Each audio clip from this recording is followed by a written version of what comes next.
Good evening. Welcome to the monthly meeting of the Hamlet City Council. I apologize for the lateness of the hour. We were having some updates on a lawsuit by the League of Municipalities, and I'm sorry that it ran over. At this time, we'll have our invocation by Reverend Pfister of St. Paul's Lutheran Church. Thank you for being here tonight.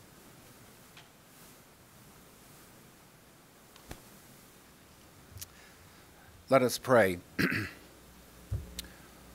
Holy God, you have set us in community so that we might care for one another, expressing your love and your mercy for the whole human family. As we approach the anniversary of September 11th, we give thanks for all those who selflessly serve our community, placing the welfare of others before their own safety. We thank you also for public officials elected and appointed who strive to make this a place where all people live together in freedom and security. Help us to move toward the goal of true community, where people respect one another and work for the common good. When we have failed to be beacons of justice and hope, forgive us. When our vision is dimmed, awaken us to new possibilities. And in all things, walk with us and guide our ways. We pray all these things in the name of the God who created us and gifts us for service in the world. Amen. Amen. Amen. Thank you. Gentlemen, at this time you have before you the adoption of the agenda. Are there any changes that need to be made to the agenda or additions? So move to adopt the agenda as presented. Second. Motion and a second. Any further discussion? If not, all in favor say aye. Aye. Opposed?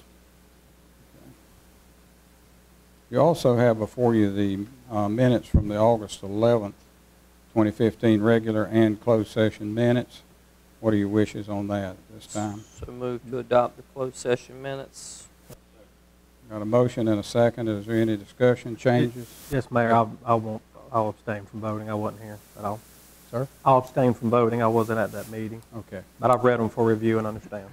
Thank you. All in favor say aye. Aye. Opposed? Thank you. At this time, we reach the portion of our session where we ask for any comments from attendees. And if we have anyone here tonight that has anything to bring before the City Council that is not on the agenda for tonight, please feel free to come up to the microphone and tell us what's on your mind.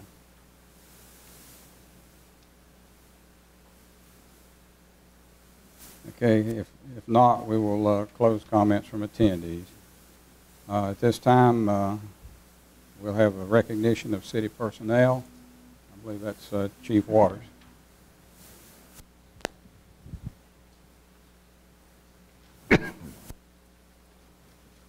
Good afternoon, Mayor and Council. It's a privilege to be before you tonight. I'd like to recognize Sergeant Richard Jordan and Sergeant Chris Lampley. They would stand up. Richard Jordan, he lives on Boyd Lake Road in Hamlet. He's a 2005 graduate of Sand Hills Community College, basic law enforcement training. He joined the Hamlet Police Department August 2005.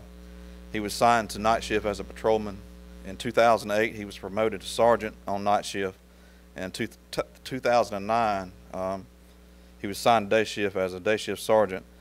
And recently, he's been promoted to a detective sergeant. He has 10 years of experience in law enforcement right here at Hamlet Police Department. So we're glad to have Sergeant Jordan, Detective Sergeant Jordan. Next is somebody coming back home. Chris Lampley. He's a graduate of Richmond Senior High School. He also went to Sand Hills Community College and graduated from basic law enforcement training in 2008. He worked here at Hamlet Police Department for 5 years. His last position he held before he left us to go into the private sector was the school resource officer at Richmond Community College. He comes back with us with 5 years experience in law enforcement here from the city of Hamlet, and he's also a night shift sergeant, been promoted and hired as that, coming in back to the department. Welcome home. Thank you.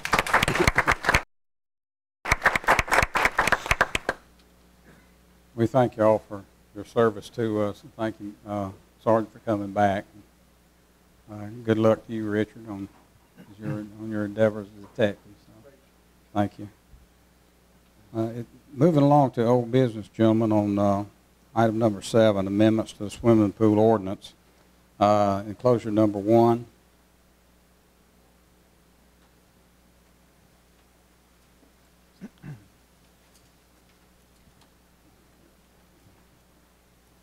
I'll let the city manager or the attorney, whichever prefers. So after the public hearing on the swimming pool ordinance at the August council meeting, council instructed the attorney and staff to visit the issue. Our attorney has prepared a draft ordinance, and he may wish to comment on this. And the draft ordinance uses North Carolina residential building codes as the guidelines. The guidelines are as follows. The building code does not consider structures under 24 inches as swimming pools, and it does not address them in these building code guidelines. For pools that are 48 inches and higher, the pool walls can serve as the barrier regardless of the material. Separate barriers would be required for pools that are between the height of 24 inches and 48 inches. Any additional guidelines could be placed in the ordinance by the council, but that is what our ordinance states. The draft has been reviewed by the planning board. They offered a favorable recommendation. One thing that the planning board did feel needed to be added was that pools should not be located within the front yard, and setbacks should be required the same way as any other accessory structure would be.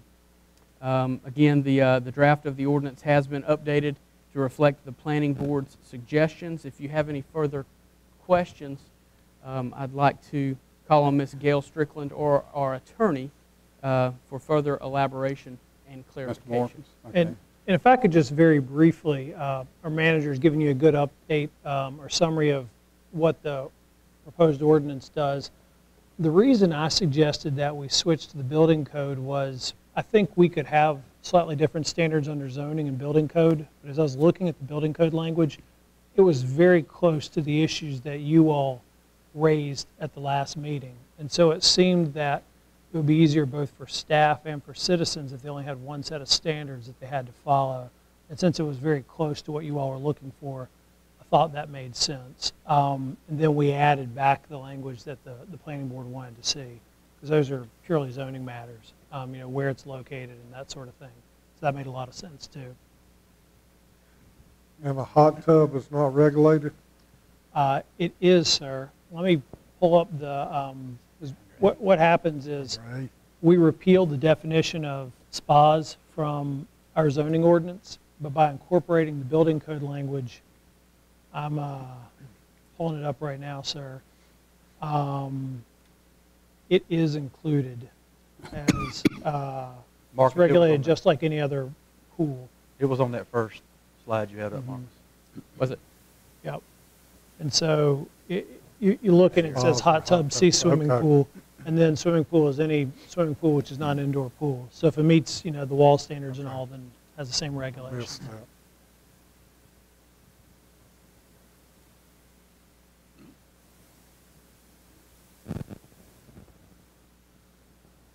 Other questions, gentlemen? I mean, I like it. I like the fact that the wall can serve as the barrier, whatever the material is, and of course, it doesn't need to be in the front yards. Okay, yeah, I'd take a motion to adopt the amendment to swimming pool ordinance. Make a motion, we adopt. Got a motion? Second. Got a second? Any further discussion? If not, all in favor say aye. Aye. Opposed? Thank you. You'll also find under item number 2 is the certificate of statement of consistency. I need a motion on that to adopt a statement of consistency. So moved. Got a motion? Second. Got a second?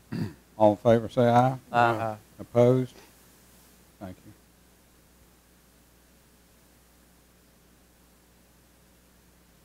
you. This time we'll move into new business, and the first item of new business is item number 9, which is a public hearing number 1 on the rezoning request of the Wileys. This is for the property on 177 that used to be a washerette and had a fire in it some time ago and has been left in a vacant state. And at this time, we would ask anyone here that has any comments about that, please to come up to the microphone and tell us about it. If the Wileys are here, we'd like you to tell us what you're going to do with the property. Thank you. They made you the spokesperson. Yes, unfortunately. My name is Leonetta Wiley, and I own the property at 703 King Street. It has been abandoned, and what we're planning on doing, Mr. Harrington, David Harrington, has plans of putting a funeral home there, and we're asking for the rezoning for that purpose. Will you be replacing the building, just tearing all that down, or are you going to try to remodel what's there? Or? I believe he's going to try and remodel it, sir. Okay. Gentlemen, any other questions? I don't have any questions. I have a question. Okay. Gail. Okay, Gail? Go ahead. Does it meet the setbacks for the business there, Gail? It does? Thank you, Ms. Wiley. Thank you. Anyone else want to comment on it? Okay, if not, I will close the public hearing at this time, and we'll take into consideration enclosure number 3, which is the rezoning petition. This has been recommended for approval by the Planning and Zoning. And what are your wishes at this time? I so move to approve. I got a motion and I have a second. Is there any further discussion? If not, all in favor say aye. Aye. Opposed? Okay, likewise. Thank you. Item number 4 under 11 is adoption of the council's consistency statement for the Wiley rezoning.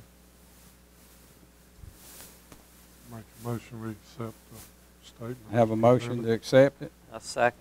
and a second. Any further discussion? If not, all in favor say aye. Aye. Opposed? Okay. Thank you. Item number 5, which is enclosure number 5, excuse me. This is an ordinance amending the City of Hamlet zoning ordinance with regard to temporary family health care structures. This is something that, if I understand correctly, Mr. Morphus has recommended because we were not in compliance with state law.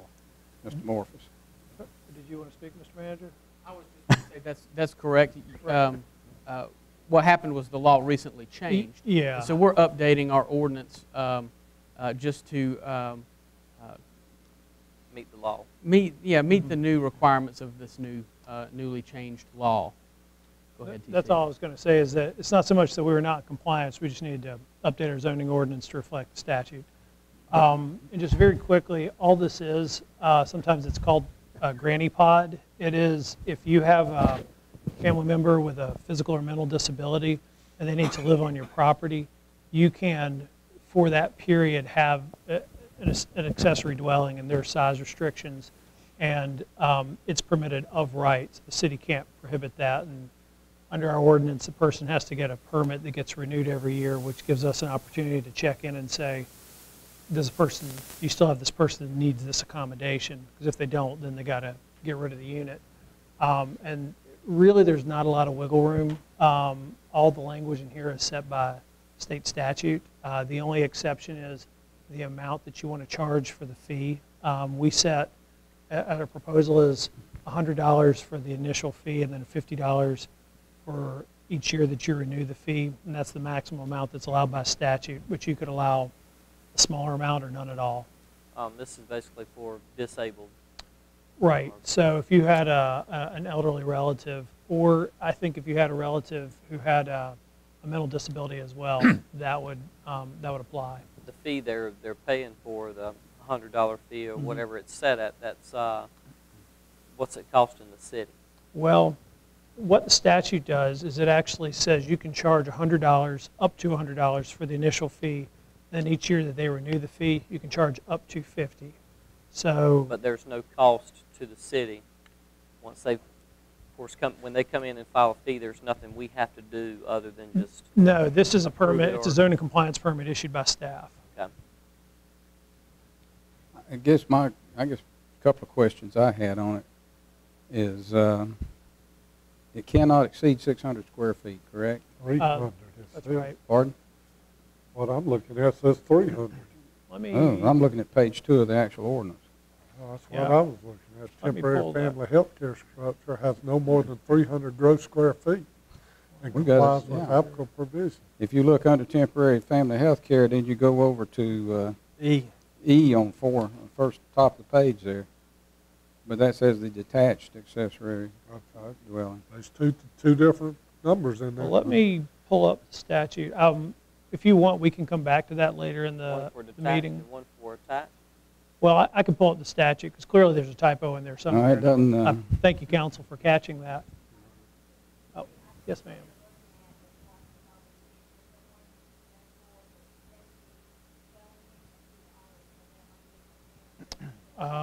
Okay. Got it. Right. Okay, thank you, I didn't Gail. understand that. Okay, so, and Gail's clarified this. So this, on page 1, you see this definition of temporary family health care structure. That's straight from the statute. So the statute caps the maximum size of 300 square feet. We already had language in our ordinance for accessory dwelling units, and our existing maximum is 600 square feet. So you just want to have an accessory dwelling unit in your house, maximum 600 square feet. If you want to take advantage of this special kind of dwelling unit, your maximum is 300 square feet because that's set by statute. So thank you for catching that. What about water service, sewer service? What about grandfathered locations? Look under E.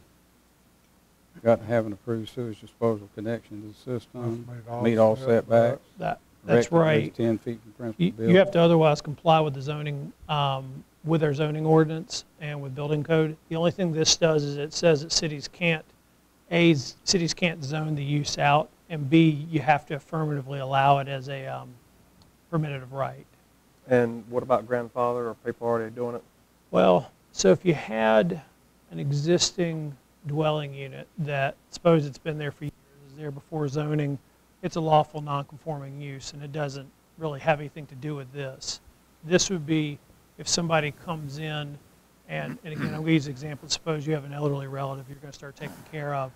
You have a right under this to come in and get a permit, and you could literally put down, they have these things now, they're little, essentially mobile pod units. I mean, they're a little bit nicer than that. It's not a shipping container, but that's the concept. You could put it down, and they could live there for the duration that they need you to provide them care. And I hadn't looked in our ordinance on something like this, but I know that there's a lot of locations now that people are buying bigger homes and taking care of people. And I think there's a limit on how many they can have there legally. Is that something that would fall under ordinances as far as them being a business? I know that, I'm not saying I know of any of them here, but I know in some places they've been gigged because they had more than 5 people or more than 6 people in a house, and they're receiving Medicaid, Medicare money. Yeah. Is that something we've got covering in our ordinances that somebody could come up and start that in their neighborhood right now without us knowing? And I'm going to give you my thoughts, and then Gail, our manager, may want to jump in.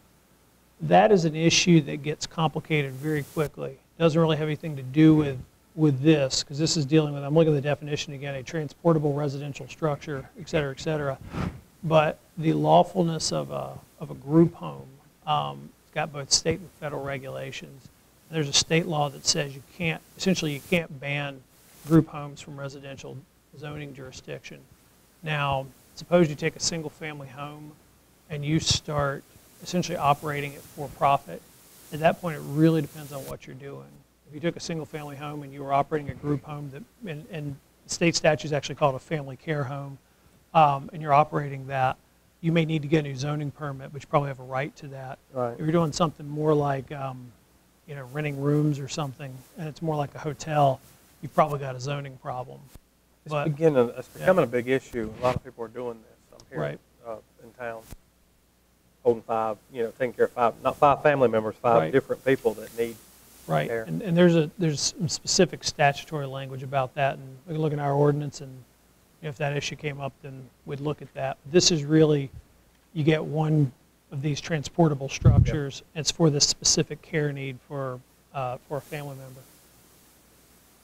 Thank you, Mr. Morphus. Is there anyone in the audience tonight that has comments on this amendment to zoning ordinance for temporary health care facility? If not, I'll close the public hearing on that. At this time, we'll take under consideration the amended zoning ordinance 2015-05. So moved. Got a motion to adopt? Second. Have a second? Is there any further discussion? If not, all in favor say aye. Aye. Opposed? Okay, enclosure number 7, item 14, is the adoption of the council's consistency statement on temporary health care facility. So moved to adopt. Got a motion to adopt it? Second. Have a second? Is there any further comment on it? If not, all in favor say aye. Aye. Opposed? Thank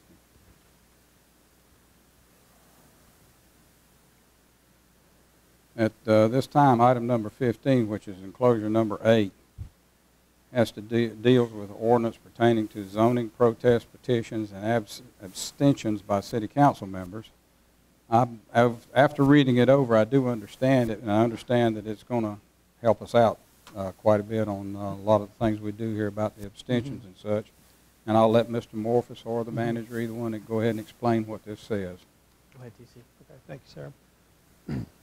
Again, we're looking at some statutory language that's been mandated that we update our ordinance, and also we're adding some language that is existing law, but we didn't have anywhere in our code of ordinances, so we took this requirement as an opportunity to improve that. So I'm going to kind of start at the end and work to the beginning. The General Assembly this year passed a statute that did two things. One, it eliminated the zoning protest petition. This is the mechanism where if a certain number of surrounding property owners were opposed to a proposed rezoning, they could submit a petition, and then instead of being able to approve it by a majority vote, you'd have to approve it by a supermajority vote. And the General Assembly's done away with that. So part of our this amendment gets rid of that language in our ordinance. That's not something we have any control over. The other thing it did that was a little bit unusual, and I don't know any local government lawyers who expected this to happen, is they added a provision that lets council members abstain from voting on zoning decisions, on proposed rezonings. And the reason that's kind of a big deal is because before, you as elected officials were not really allowed to abstain from anything except very specific kinds of votes. You could abstain or be excused from voting while you're still in the room is more accurate for matters dealing with your own official conduct. So if the board was voting to censure you or something, you could ask to be excused. You could ask to be excused from voting on matters where you're prohibited by law, such as, making or administering a contract that, directly affects you or directly benefits you, or in quasi-judicial matters where you've got a conflict. What they've done is they've said you can now also be present in the room and you can abstain from a rezoning vote. Because before, what would happen is if there's something really controversial and you didn't vote at all, you just abstained, that would count as an affirmative vote. So that's what the statute did. What we did is we are proposing to remove the protest petition language, and then this new section 252 in the Code of Ordinances reflects that statutory change, and then it also adds in the other language that's already in the statutes dealing with your standards for voting and for conflicts of interest. So there's not really anything new here, but now new council members, existing council members have somewhere where they can go and look and say, okay, these are the rules for how I vote and when I have a conflict of interest. So that's the ordinance. Questions? This time, if there's no further, no one wishing to make further comment on it, we'll close the public hearing. We'll move to item 16 for consideration to adopt ordinance 2015-06, the zoning protest petitions and abstentions. So moved to adopt. Our motion to adopt. Second. Got a second? Is there any further statements, questions, changes, or anything on it? If not, all in favor say aye. Aye. Opposed? Item number 17 again is the council's consistency statement for zoning petitions and abstentions. What are your wishes on that? So move to adopt. Got a motion to adopt? Second. Second. All in favor, say aye. Aye. Opposed? Thank you. The next item of business is item number 18, being closure number 11, which is the amendment to the Hamlet Animal Control. Mr. Mayor, I'll start. TC may have a few comments, but there's some additional recommendations or revisions to the animal control ordinance that are needed. What we're trying to do is clear up some of the old wording again and have that conform with some of the newer wording. We want the wording in our ordinance to reflect the language and the guidelines that are used currently by the general statutes. As you can see in the ordinance, there are guidelines as to what is defined as a dangerous dog as well as a potentially dangerous dog. And with that, one thing that we learned in researching further into animal control laws in North Carolina, when an animal control officer deems a dog potentially dangerous for the criteria listed on the screen, that is inflicting a bite on a person, inflicting severe injury, or approaching a person when not on the owner's property in a vicious or terrorizing manner. When an animal control officer impounds an animal for being potentially dangerous per those terms, the statutes require the city to establish a board responsible for hearing appeals from citizens in the event that an animal control officer does impound an animal for being potentially dangerous. The citizen has a right to file an appeal, and the city council has got to appoint a committee. Now, the animal control laws generally are fairly broad. As far as establishing a board, the council can establish, I believe, itself as the board. The council can appoint a board of staff members or a pre-existing board or create a new board. As far as existing boards are concerned, initially the planning board seemed to be a fairly appropriate option. Some of the current planning board members were comfortable with this arrangement and some of them were not.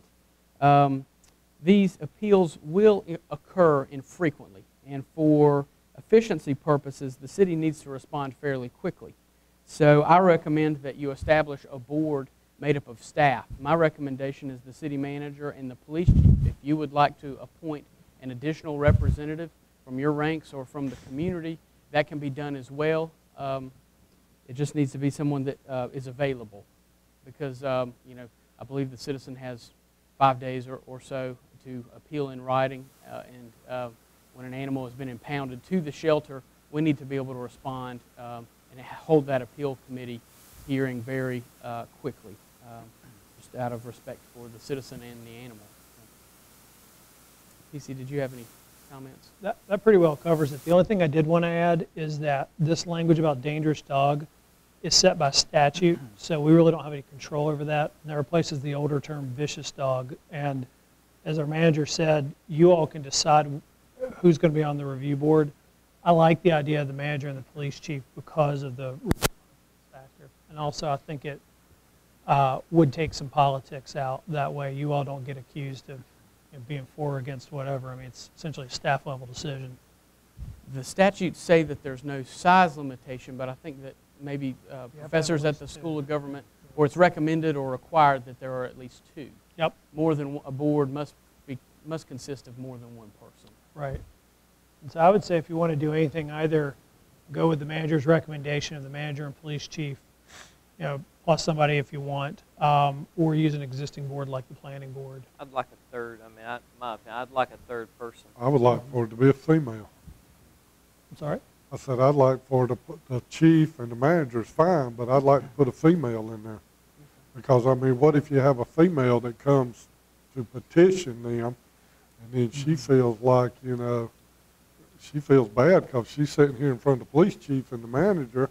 If there's another female in the room, then maybe they feel like they will be heard.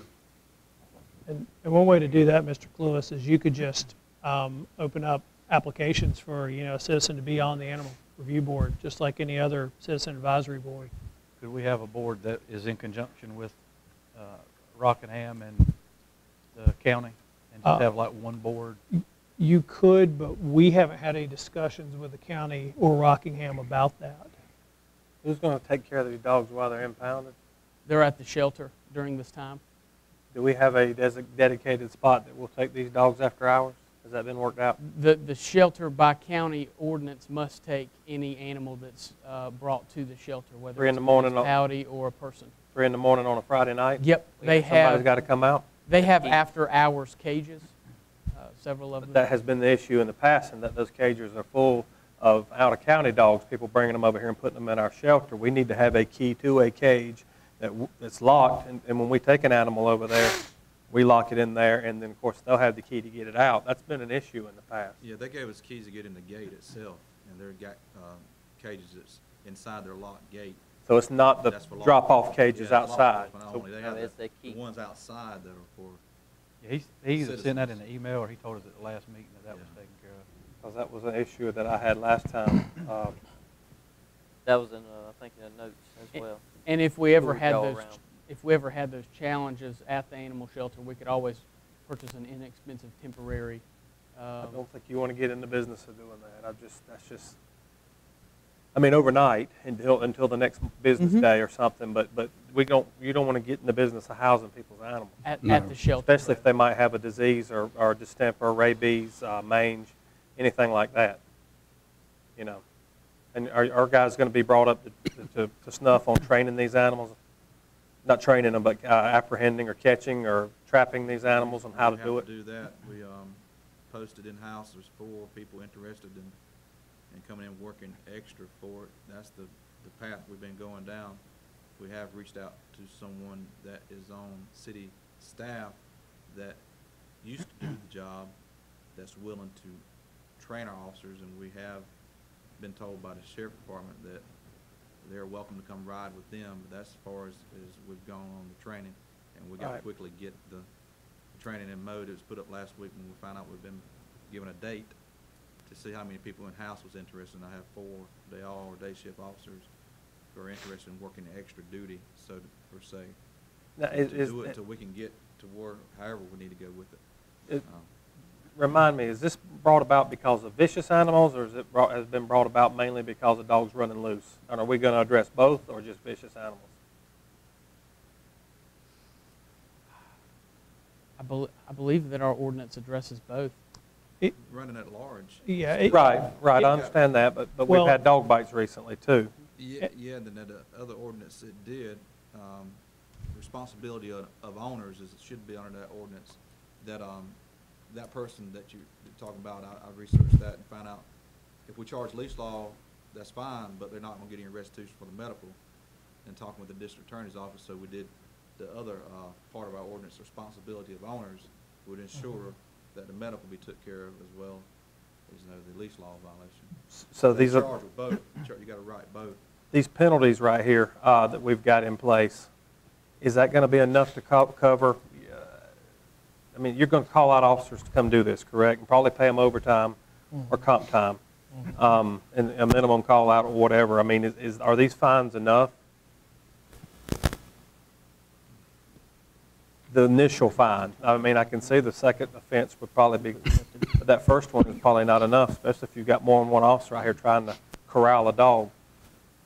And if I may, Mr. Pressler, I don't know if the city staff has analyzed the cost that way. There's kind of 2 ways to look at it. One is, let's recoup our costs. The other is sort of graduated offenses, trying to show them it's going to get more serious each time. City council wants to recoup their cost right up front with a bigger first offense and second offense penalty.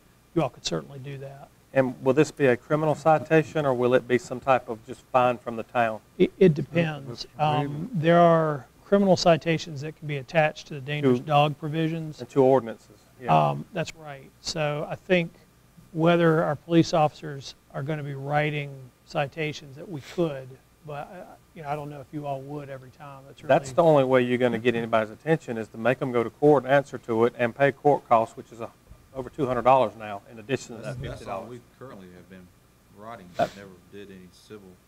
We've always wrote criminal citations. And then what happens with it when it goes to court? I haven't put my hand on that study yet. The other hand of that, though, is somebody's just got a dog that they adopted from the shelter.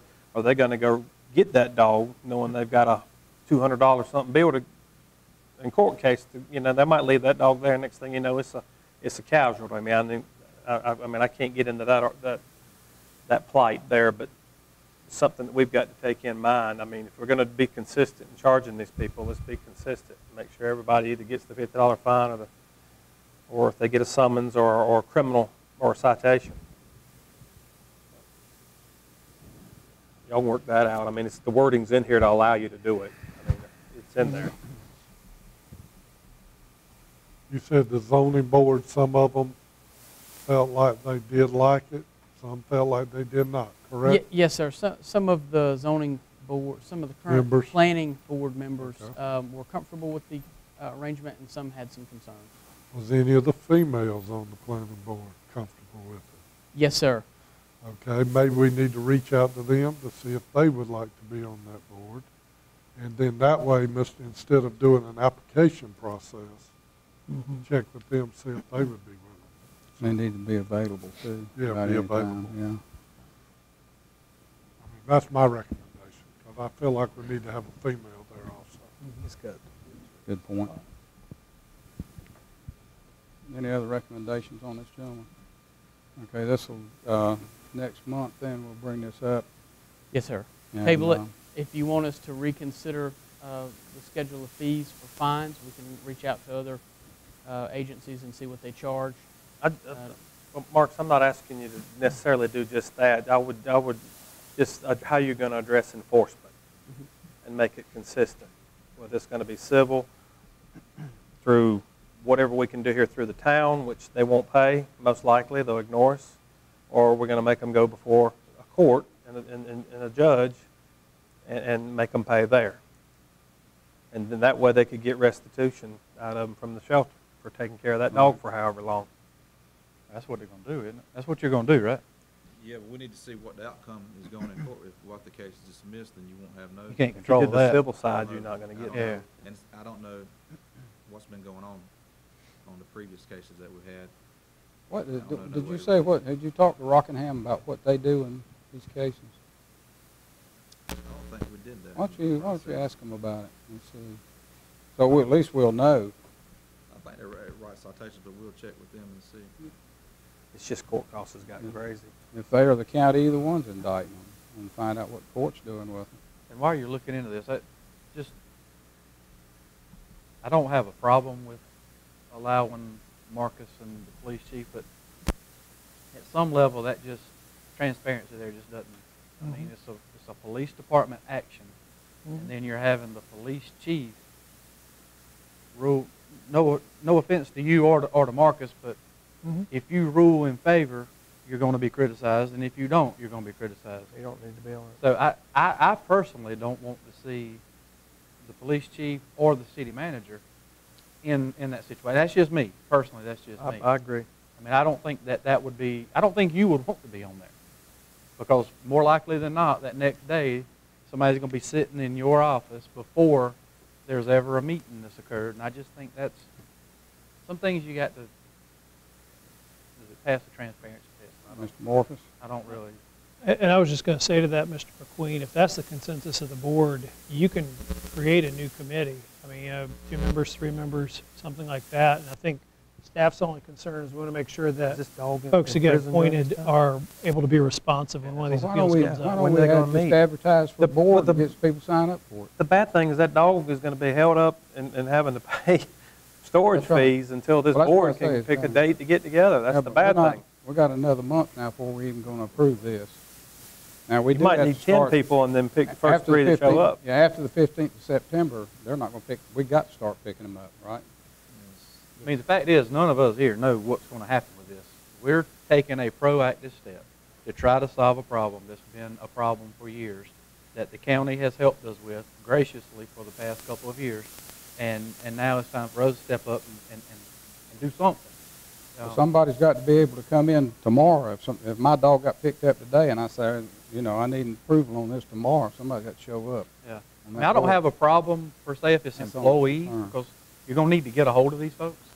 But I say let's look and try to establish a board.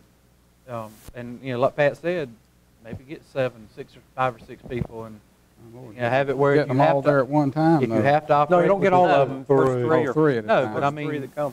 if you get 2 or 3, and the state says it has to be 2, one of them can't come, the next day the other one can't come. You know, if you have 4 or 5, you can go down the list and get you 2 or 3 here and go ahead and take care of the action. And wherever you called from, stop last time, start off Just there start the back next time. around again. Next time. I mean, the fact is, nobody knows how this is going to work out. It might be the best thing that ever happened. It might be the biggest failure we've ever faced, but we've got to do it. Now, you brought up one point, Jesse. I thought that the statutes required counties to provide. What do they provide? A shelter or dog control? They require the counties to administer the rabies program, and that's basically it. So there's no. So thing about that's dog- right, we could have our own shelter if we wanted. The county has a shelter. I don't know what would happen if the county said, we're getting out of the dog shelter business, but there's no requirement that covers the concerns you have about, you know, making sure there's guaranteed availability for municipalities and that kind of thing. It used to be forever that they had a shelter out there, and it was horrific the way the dogs were, you know, treated. And then then we got to say humane society in place, and now they've got a good shelter and all. But I've always been understanding that they had to require some type of animal control. That was part of they're part of the. Of course, these dogs would Not not, saying we don't need to get every into dog it, would I'm not saying have that. to have a board. It's only the ones that are potentially dangerous. Right. Right. And they said that would include Or petition. What would they- animals, yeah. Animals that inflicted a bite on a person or resulted in broken bones or disfiguring lacerations, required cosmetic surgery, or had killed or inflicted several severe injury on another domestic animal, or approached a person when not the owner's property in a vicious or terrorizing manner and apparent attitude of attack. So you just pick one up running loose wouldn't necessarily, or if it just had, you know, a single dog bite and it didn't require lacerations. But We're definitely heading in the right direction. yeah, I have something to bring back to us next meeting if you would for vote. We've got to get something for the police chief in place. Yes, sir. I'm sorry to interrupt. Are you comfortable with appointing the police chief and I temporarily to serve on this board until we reconvene next month and have a solid board? Are y'all okay with that? Yeah, I Okay. mean, temporarily, I don't see a Yeah, problem with it, okay. but long term, Yeah. moving forward, I would like to see something different. Come up with an idea and maybe some names by next month for us too at the same time would be good. Where are we on equipment? We got the truck in place now. It looks good. We got a truck, we got everything with the gloves. We got 2 cages, one large, one small, a cat net, and we got some catch poles. Got electric ventilation in it and everything. It's nice. And the truck, they come from High Point.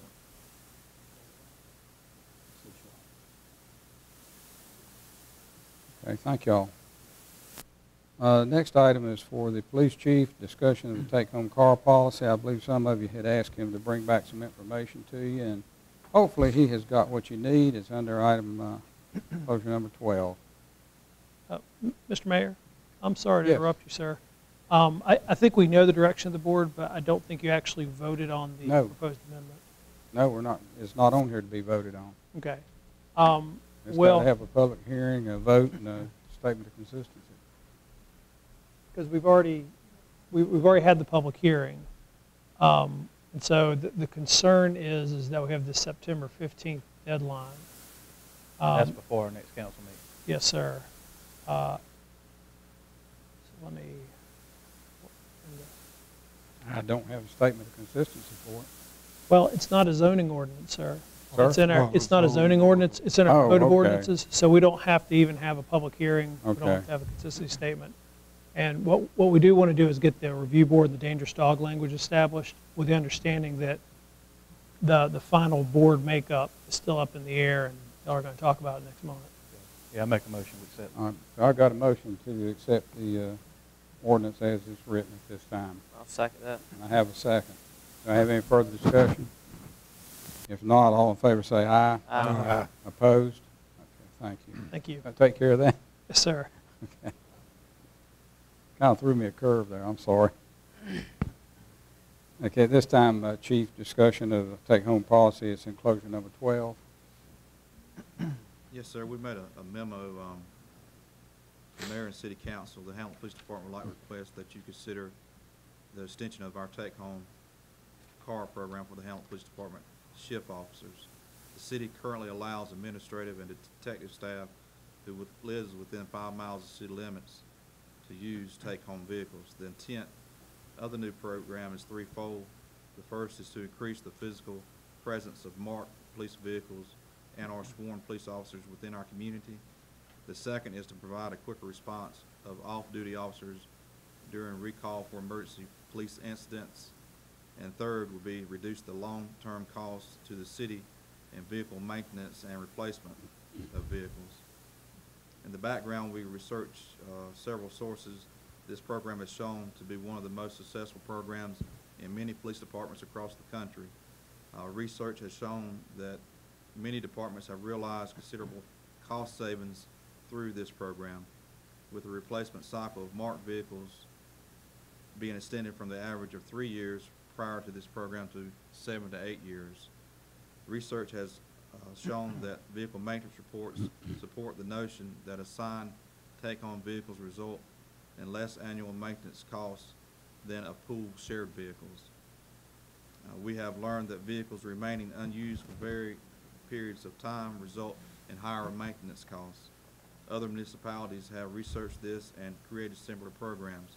Chief Rob Hunter of the Matthews Police Department stated in a proposal that fuel studies have shown a minimal increase of less than 3% in the amount of fuel expenditures on the take-home vehicles compared to pool or shared vehicles.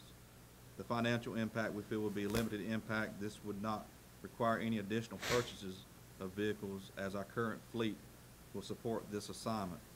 Fuel costs would increase slightly as a result of this program. However, this is expected to extend the life expectancy of those vehicles and to reduce the annual maintenance and repair costs of those vehicles. I am proposing an extension to the take-home car program to include shift officers within 5 miles of the Hamlet city limits. This proposal will help improve the morale of our department, and this will be another incentive to keep quality officers wanting to stay with our department. We did a research from how many officers. We have 5 that would benefit from this. 2 currently live in the city, and out of that 5, we do have a dilemma that we discovered after we said the 5 miles, and it would be up to you guys. We have one that actually lives 5.3 miles from the city limits, if you can believe that. But currently, there's 5 employees that would benefit from this. 2 already live in the city limits. There's one more that's coming, pending stuff that he lives in the city as well, so it would be 6, and depending on how many more we get. But I think it's a good program. I think it would, like an ownership, it's your car, you're going to take care of it better. 2 people sharing it, you may get in and drive it like you're driving Miss Daisy. I may get in it and drive it like Carl Edwards that just won $1 from Southern 500. You take pride in your vehicle, it's yours. And I've seen that. I've seen old cars that we've thought, man, we ought to sold. That blinds, when it come down Wiregrass Road past my house, the officer driving it to work. And that was one of the officers that come back home tonight. He had an old white one. I thought that car. You drove one, yes. Yeah, and he took good care of it. Shiny and clean. They buy their own mats, different things to put inside the vehicle. It's a pride thing. I think also research showed that they were less likely to be involved in an accident while driving that car because they're used to that car instead of switching in and out. They don't want any dents on it either. Yep.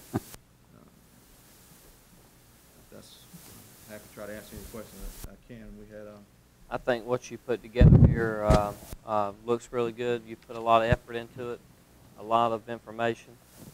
There may be questions, but I don't think the 6 miles, the 1 more mile is going to make a big difference to accommodate that. I mean, You know, we just kind of wanted it within that range. I mean, I think we had talked about 8, we talked about 10, we talked about 7. You know, so in my opinion, I don't see where 6 would be a big deal. You know, and sure, all the officers are in understanding that, you know, if you're not on duty, you're not on duty. So it Right. can't be used to go to the food line and pick up a loaf of bread. It's at home. Right. I don't know who all's got questions, but if there's none, I don't really see where I'm ready to make a motion on it. Well, Oh, Would the 5 or 6 miles be within Richmond County in any radius you go in? From Yes, the sir. city limits on. Yes, sir. We're not talking about Scotland County no, or within Ri- No, sir. Any other absolutely county? not. Be in Carolina. Richmond County. as long as it's within Richmond County, Mhm. that's fine. I'll I'm make a, fine with that. The other thing I have, Scott, is, like Jonathan said, it's not for them to drop their kids off at school in the morning on the way to work, no personal use. you Well, know. they can cover all that. And do you have a checklist for them? Yes, sir. You have a checklist they have to check on, because I know we had a couple of engines to go because people wasn't checking the oil and stuff one time. Right. They do that. Captain Taylor's, he's been on him pretty good. I must say, he's doing a real good job with the vehicle assignments and making sure they're what they need to be. I think it'd clear up some of the stuff you and I looked at before too. I don't Hold a minute. see, I don't Yeah. think I can offer opinion. I think I probably need to abstain. Yeah. I mean, being in my position, what I'm doing right now, I'm doing the same thing. Different opinion, might have a different opinion and all on what I would have to say. Do you think? I don't think it represents a conflict of interest. I don't think I don't either. I mean, it's not a contract. It's not your official conduct. It's not your financial interests. You don't vote as yes. Yeah, no. Yeah. I mean, you could abstain, and Mr. McQueen's correct. I don't think it would be a problem. And I mean, there are 4 other members who are going to vote. So I mean, I'll leave it like this. If we're able to do that, I know exactly what you're talking about as far as a sense of pride, sense of ownership in a vehicle, and they're generally, I would agree with everything you had in your report, they're better taken care of. If we've got that, the only thing that I would recommend is they never wear shorts in that car, blue jeans, anything like that. They represent themselves as a police officer if they're in that vehicle, because they're subject to get flagged down at all times. I've read some of the same stuff that you put in there, and they should be ready. If they're in that vehicle for any reason, they should be ready to take action in their official capacity, because the public's not going to know whether or not they're off duty, and they just can't ride by something. Might be going to a firing range, firearms training. You won't wear a uniform. No, but what I'm saying is they could wear a tactical style pant or something like that. Now, I mean, I'm not going to get to where you say they can't wear blue jeans. I'm just saying my preference would be that they wear something presentable at all times if they're in our vehicle, and ready to assist a motorist or a citizen in any capacity that they can. Good point. That would be my recommendation or my requirement if it would be me. So I'm not opposed to the 6 mile, or I'm not opposed to 8 or 10 miles, but that's. I think we ought to leave it at 5 miles and do it on a case-by-case basis. Like 5.3, I don't have an issue with that. But if we go to 6, you got a problem. no, but what you can do is you can say 5, and then he says, I got a man 5'3", and he can come and we can say, yes, that's fine. Like I Why don't you said, I just don't have a eliminate the problem. problem and say 6. Well, then you're gonna say 6, you're gonna We say might 7 next say time? 7, might say 10. That's what I Who mean. cares? Yeah. Well, that's I what I wouldn't mean. argue over Um, 3/10 of a mile. He's just gonna keep going up. Say 6. I know I'm gonna make. I know what you're saying. I like what you have here, and Tony. I mean, that makes perfect sense. But I am going to go ahead and make my motion for the 6 miles. That way, we just cover. If somebody else does move in and they're 5.8, because you're fixing to get some new people and all, so we'll just say 6. My motion's for 6 miles. Take home with the understandings that we listed. Which I mean, that's common sense. I know you'll take care of that. motion. So And presentable and serviceable at all times. yeah. All right, I have a motion. I have a second. Is there any further discussion? If not, all in favor say aye. Opposed? Ayes have it. Thank you. Thank you, gentlemen. I appreciate Thank that. you, Chief. That looked good. Thank comment briefly. I'd also like to thank the city's intern, Taylor Smith, who was interested in this topic. He's here this evening, and he prepared for us a very brief memo. He looked at what has been written about this topic, and he wrote us just a brief literature review and also some pros and cons to developing this type of program. So I just wanted to kind of acknowledge him and thank him for doing that for us, because it was extremely helpful throughout the process. And if I could just add, Scott, just make sure they know that in working, no personal use, because ultimately it's going to come down to if this stays in place, if it's followed correctly, and if one person can ruin it for everybody. It's going to help them too, as far as having to come out from home and go to court. Okay, looking at item enclosure number 13 is mayoral appointment to the Hamlet Housing Board, and we do have a note in here from the Housing Director, Faye Livingston. She says that Ms. Diane Smith's term on the Housing Board will expire in September. Ms. Smith is interested in being reappointed. HUD requires housing authorities to have a resident board member, and Ms. Smith is a Hamlet Housing Authority resident, and she recommends that she be reappointed. What are your wishes on that? That's your appointment. I have appointed her then. She is appointed. Thank you. I'm doing well with my notes tonight. Thank you. I just add she's a very good person to be on that board. Is that right? Okay, that's good. I'm glad we do have these people that are familiar with the boards and do wish to stay on them. Enclosure number 14 on item number 21 is consideration of nomination to the Lumber River Council Government's Transportation Advisory Committee, and Tony is going to be coming off. Is that correct?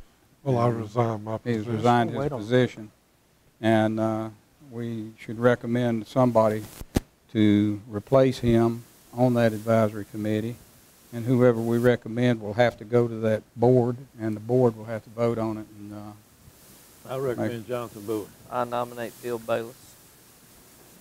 Well, it is a daytime meeting, and I would be glad to go to it if you. I nominate.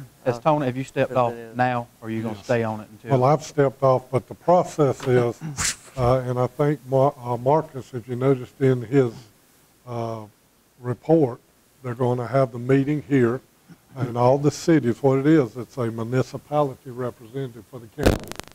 They all meet here, they put in their nominations, then they vote who they want to serve. The only thing we're doing is making a nomination. They vote when they get here, then that person represents the county, the municipalities in the county, Hoffman, Marston, Rockingham, Hamlet, everybody. And so then at that time, we have our representative. Would they do that after we make a recommendation? Yes, they got the date set. What was the date, Marcus? I saw it in your notes. 14th. Yeah, So it's something like that has to be filled now, we can't wait until after the election? No. Somebody else might get appointed. Yeah, somebody else. If we don't make a nomination now, then we won't have a possibility to have a representative on that board. Okay. Well, I mean, in light of that, I would second. Apparently, you're turning down his. Yeah, and I would second Jonathan's. Because of the time and stuff. Yeah, and daytime would be off. I second your motion, Jonathan, for Mayor Bayless. Okay, any further discussion? If not, all in favor say aye. Aye. Opposed? Okay, thank you. And the next item of business, item number 22, is enclosure number 15, which is tax releases. And you should have that before you right there. Are there any comments or anything on this? I make a motion we release tax releases as presented. Okay, I have a motion to accept these tax releases as presented. Have a second? Second. Have a second. Any further discussion? All in favor say aye. Aye. Opposed? One of us is popping. Okay, at this time we'll move into departmental reports. Um, Police Chief, do you have anything further? Yes, sir. We've been having complaints from businesses to Hamlet Avenue. We deployed our radar trailer there, and we lowered on the radar trailer 20 back down. Along with 35 miles per hour speed, unless otherwise posted. We want the speed to be changed there. We talked to DOT, and they said it's a city. I believe, if I'm not mistaken, Mr. Morphus can correct me on it, but I believe it says 20 miles an hour in the business district unless otherwise posted also. Is 55 on the highway, 35 in residential, and 20 in a business unless otherwise posted. I'm going to have to look that up, Mr. Bayless. We need signs, though. I mean, that's the say what? the main thing. I said I'm going to have to look that up. Okay. So I'd assume you're correct, but I'm going to have to look. General statute 20 dash, what is the speed limit, Pat? And is it a city street or is it a state street? That is a city street when you get past that intersection. From Hamlet Avenue all the way down to the fairgrounds, we went to DOT, and they told us that's the city. Raleigh Street that goes in front of Bobby's is the state. And so You're talking about the business section? Yeah, we just need Yeah. some signs, you know. He said it was y'all's, 35 the other. the DOT said it would be up to you guys to change it, and we just feel. You talking from Raleigh Street to the railroad track? Raleigh or- Street, all the way fairground, down to- how, you know, down Oh, how- yeah. all the way down behind the National Railroad Museum. Where it comes back into 74. And they got yard Right. sales and things going It's out on already Saturday. 20. Well, if that's true, we need to go ahead and designate It's right 20 miles where an the- hour then. It's It not should posted be where the trailer's at right now. It's should. not posted It's there. not posted on It ain't Hamlet posted Avenue. Okay. nowhere. From coming, when you come up by the city lake and take that left to go up it, it's not posted. No, huh? There's nowhere on that street it's posted. 20 It's dash 20 miles 38, per hour all 20 up dash down. Well, we'll have to pay for that then. Yeah, we just need some signs. I mean, Yeah. we can I don't have a enforce problem. it. I mean, we, I make a motion that we designate as 20-mile-an-hour speed zone from Raleigh Raleigh to, Street down to the fairground, or where it merges into 74. Got a motion, need a second? Second. Got a second? All in favor say aye. Aye. Opposed? 20 miles an hour. Well, thank you. You've been mighty kind tonight. I just wanted, the last thing I had, Easy, easy. I know, the last thing I had, just All remember, right, Robert. we unfortunately had an emergency call today in the city, and the victim needs prayer, the victim's family needs prayer, and the firemen and the rescue squad workers and the police officers who were on scene. Keep us in your thoughts too. Absolutely. Scott, one thing about speed, coming up front of the city lake, instead of coming up through town, coming up Spring, in the mornings, Buddy Row, it's people are racing to get to that, so they don't have to cut and go up the business and come up by the the Alco. That's a good place right there. You can get cars running 55 mile an hour right through there. They're trying to race to get, and then when they get down a hill, you've got all these cars that are pulling out of the Alco and everything else. It's horrendous there in the mornings between 7:30, and probably 8 o'clock. They're moving right there. So they're racing from the stoplight to see who can get to get in front, so they don't have to go up through business section. We just made 20, and it's awful right there. It's going to be a dangerous one. Something bad's going to happen there one day. What time you say again? In the mornings, 7:20 to 8 o'clock, 9 o'clock. I guess people reporting to work or trying to get to school.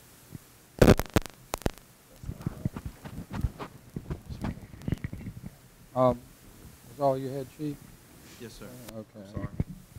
Sorry. Billy, you have anything for us tonight? See about getting signs posted over there on Hamlet Avenue, 20 miles an hour, if you would. Appreciate that. Appreciate what y'all are doing. Thank you. Everything's going well. Ms. Strickland, have you got anything for us tonight? Okay, thank you, ma'am. Appreciate it. Mr. Brown, Water Department. We got good water, don't we? That's great. Thank you. Fire Chief.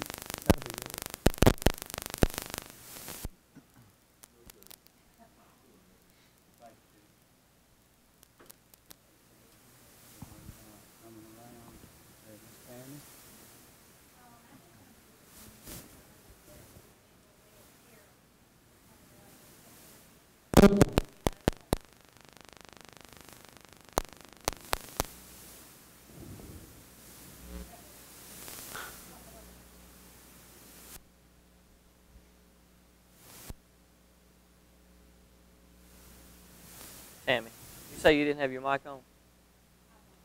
That's the annual day of caring, and what's September 17th? September 10th. Okay. September 10th. Mm-hmm. 7:30 at the Cole. 7:30 a.m. at the Cole. I just wanted to get that. Thank you. Let's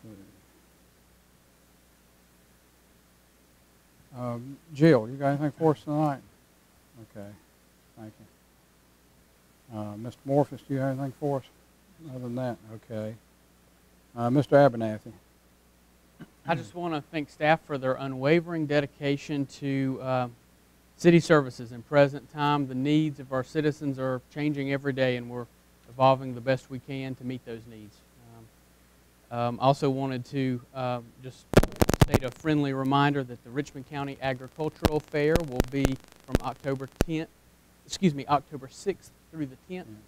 And the Seaboard will follow soon after on the 31st, so it'll be here before we know it. That's all I have to report.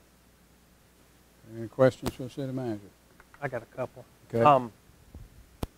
The trees around the senior center, they were all cut down, the Foster Hollies that were on the corners. Is there a landscape plan or something in place there, or were they starting to mess up the foundation or something? We cut the trees because of the close proximity to the building. Our buildings and maintenance director, I believe, deemed them to be somewhat potentially dangerous to they could harm the building. They're also causing a lot of that, the pollen causes the green stuff to grow onto the side. So we cut those trees down, and we've tried to clean off the wall of the senior center the best we can.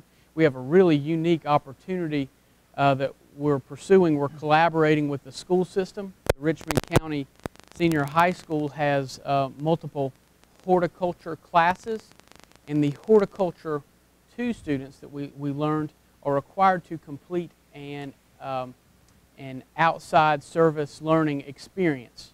And the agreement that we came to with their instructor is that the city is going to mentor these students. They're going to create the design work and the proposals. They're going to submit proposals to us for landscaping out there at the senior center. This is somewhat of a pilot project. They're going to submit the proposals to us. Staff is going to review them and approve them, and then we're going to purchase the materials they need to get the job done. And in the afternoons, they're going to come, and with the use of our equipment and the plants, they're going to do some landscape work for us for free.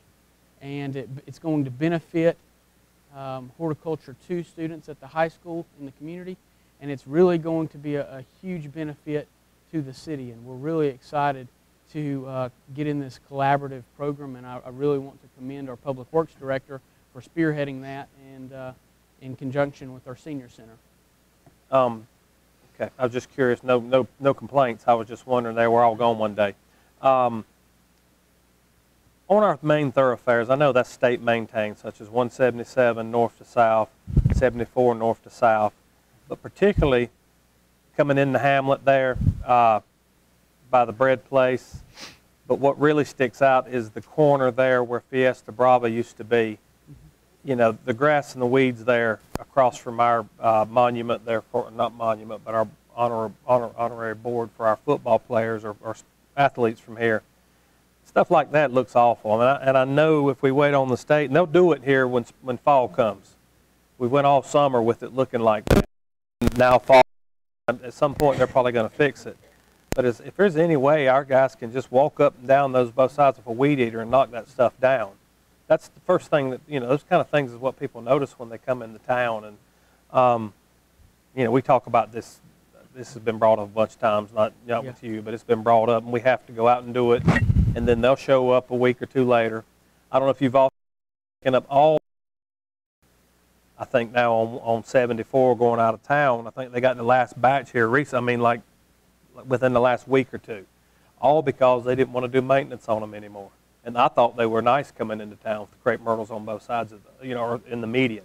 But now they're all gone all the way from here to Rockingham. That wasn't our responsibility, however. I've seen our guys get out there and mow before. Could you ask what there was, if there's if there's a schedule or anything to where they'll, you know, at one point it used to be they'd do it twice a year, midsummer, near the end of the summer. They hadn't done anything all summer. And we haven't done anything, waiting on them. And I know right there at the underpass on Spring Street, we've been taking care of that. And that's not necessarily our responsibility, but some of it's rough. And when you're coming into town from the north on 177, or you're coming in from the east on 74, that's the first thing you notice is grass, you know, 2 foot tall, weeds 2 foot tall on the side of the road. I mean, could you at least call them for us and see if we can encourage them, and the ones that are in the heart of town, maybe we can knock down. We will try to do the best we can to trim, specifically on 177 between Spring and 74 Business. The biggest challenge is that we have so many areas to keep and maintain, and our guys do such a good job. They do. I'm not knocking what they do. I'm not. It's just that the state's backed out on us, it looks like, in helping us. But we used to have, years ago, Billy, we used to have part-time guys. I guess they were, I don't know what they were. They used to go up and down 7. I remember that. They used to, every week somebody used to do that.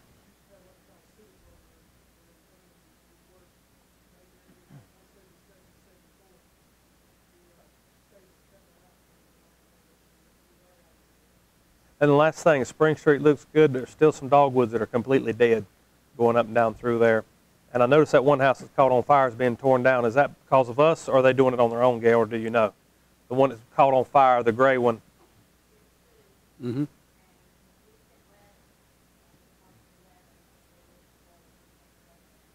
They've started.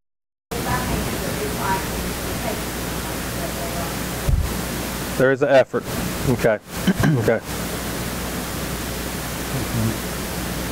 Okay, at this time we'll move along to comments. Council, Mr. Presser, you have comments? I think I've just covered all. Appreciate it. I thank you, sir. Mr. McQueen. Just a couple of things. Where do we stand with the trailer park on Boy Lake Road? I've had numerous calls on that. Today is Ms. Strickland's first day back, and But if you left. I'd like to call her up to give a brief update. Yes, I was out last week, and Tammy had forwarded me a message from the owner that he's down to the last couple, and he had a gentleman that was supposed to take care of those, and the gentleman reneged on it, so he wanted to come in and let us know that he would follow up and continue. And he has had continual progress there. Robert just said he thought there were four or five left. Okay. I don't know that all of them are going to be removed, because not all of them were in violation. There were a couple that were not in violation, but he has made continual progress. So staying in contact with us? Oh, yes, sir. He is contacting us, and if I have a problem and I call him, he's been going and taken care of. So okay. We have noted and have it in our records, continued progress. Okay, all right, good deal. Monroe Garden Apartments, where we stand? Monroe Garden Apartments, we are in the need of, and our attorney is preparing for us, a new minimum housing code to update our ordinance. We want to get that in place so that we can then move forward with those. My understanding from a person on the street, just quite by accident, was that the owner is deceased. So that kind of changes everything as far as our moving forward with this, but we will proceed. We do want to get the minimum housing code in place. We have had inspections done on them. I have mailed out the letters on the second building, as we should, but the mail never comes back, has not in all these years, but I was told by a gentleman that came in that the owner was deceased. They're from New York. So there was one occupant. Is he still in there? Yes, I was told that there is. He's still there? TV guy. Yes. Ms. Strickland contacted me, it's probably a month ago, about apartments, and I looked at our ordinance, and we've got language that deals with abandoned structures, non-commercial structures, but we don't have a minimum housing code per se. Because there's someone living in one of the dwellings, isn't that correct? That's correct. Minimum housing code language in the statutes has the most, effective way of handling it. You have to evict somebody. You don't want to do that. You have to. So my recommendation was that we get that language in place before we proceed. Okay. And if there is some conflicts there, can we move forward on the other building? There's 2 4 units. There's 2. 2 units there? Well, in speaking with Chief David Knight, his recommendation is to burn. And if we can get all permits to burn, he wanted to do it at the same time. Just because of the close proximity of them, being able to get the permits for the training experience in it. My understanding is that they're very limited in getting permits from EPA at this point, but because of the close proximity of the two, he felt like he would have a good chance of getting a permit for that reason. Just wanted Okay. to ask about those 2. Was that all for me? Yeah. Okay. The only 2 other things, got the email today, Marcus, about the fire chief and a couple of his folks going down looking at the fire truck today. It appears that that's moving along great from last year's budget. We'll finally get possession of that really soon, down to the inspection, I think what you said, and then lettering on it, decals or whatever. So that's very good news to announce there.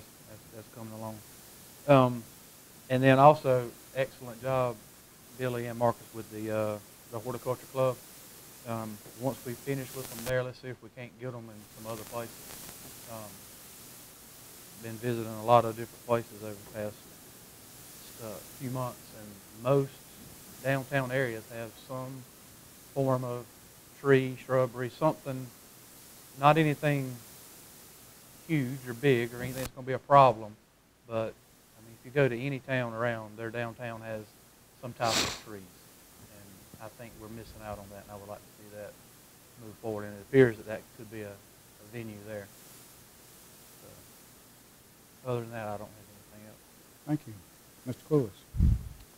I'd just like to tell everybody we appreciate your work. Chief, Billy, Robert, Gail, Tammy, everybody's doing a good job. We appreciate everything fire department's doing and all your hard work.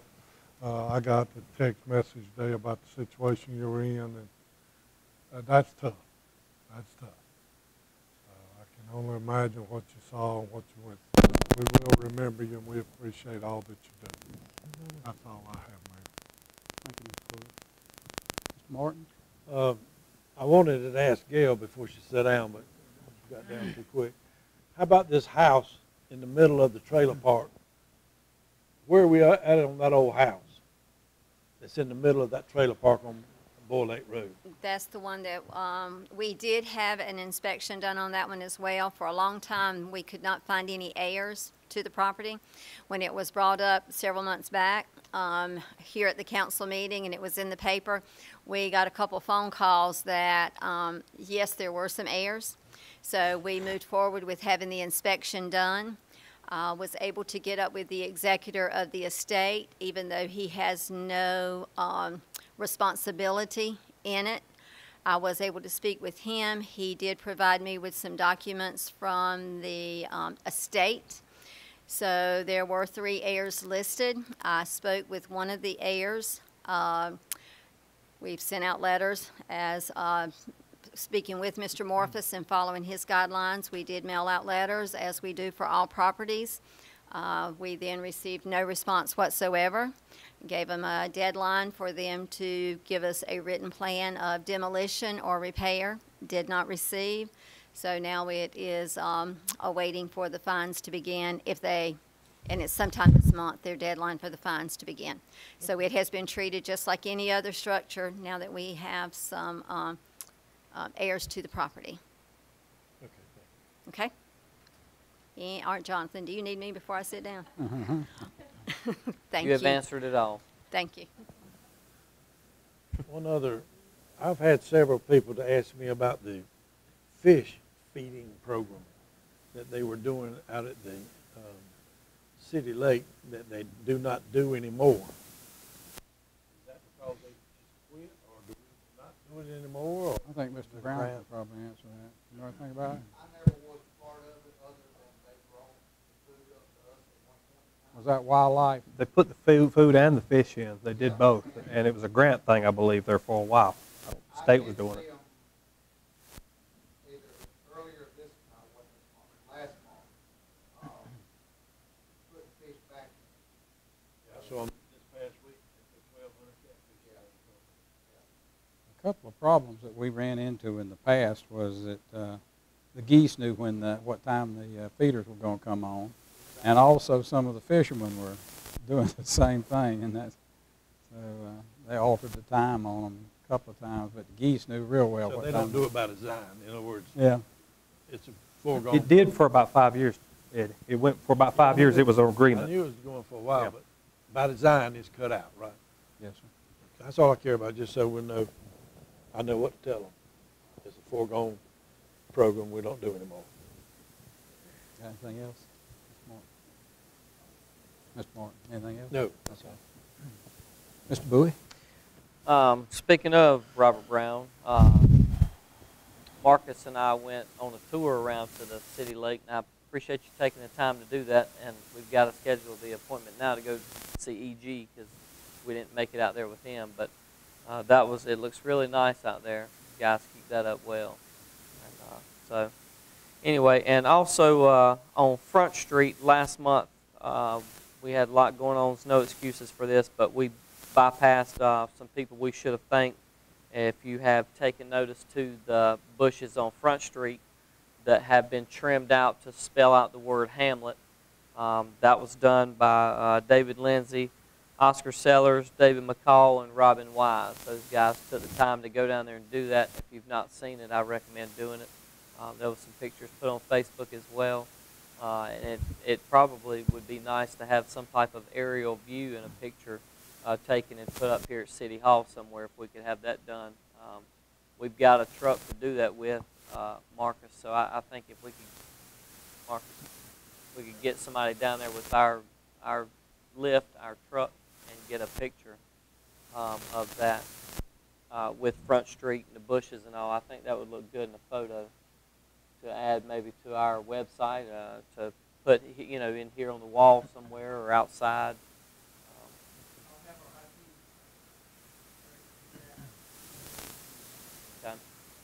Okay. It does look good. Yes, Robin Wise, David McCall, Oscar Sellers, and David Lindsay. If you need those, just shoot me an email and I'll thank you and thank them. Other than that, that's all I have, Mayor. Okay, thank you, sir. While we're on that same line right there, we had a young Eagle Scout from Troop 527, Boy Scouts, that did an Eagle project at the gazebo. And he, along with several other scouts and leaders, went up there and have made tremendous improvement on it. They did repainting, replaced some boards that were rotten, put a new top in it, and just did a really good job with the Eagle Scout project. So we were pleased with that, and I'd like to say thank you to them for that. The business of the month this month is the Girl Scout office down on Main Street. A lot of people don't know that it's down there, but it's this district of the Pines of Carolinas, and Miss Jamie Gerald is the leader down there that is the coordinator for this area, and we're appreciative of having them in Hamlet.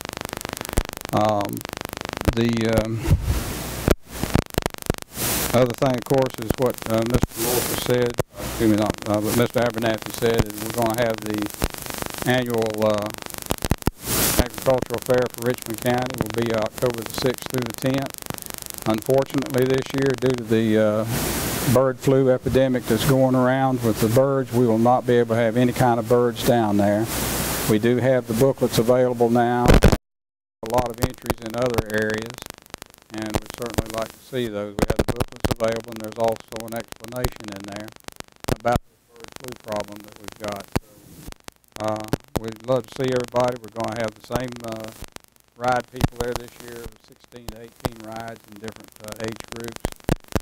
And we're looking at some different foods this year we're hopeful are going to come in, and we've already talked to some people. So we're looking forward to the fair this year. It's going to run the 6th through the 10th of October. And again, I would like to thank all the city employees. Listen, you guys are just doing a bang-up job. The city looks good. Things are getting done. The people of Hamlet, I want to say thank you to you for what you do to help keep the city going. The museums, both of the museums, they're doing well, getting a lot of visitors, and so just thank you. The city is running well.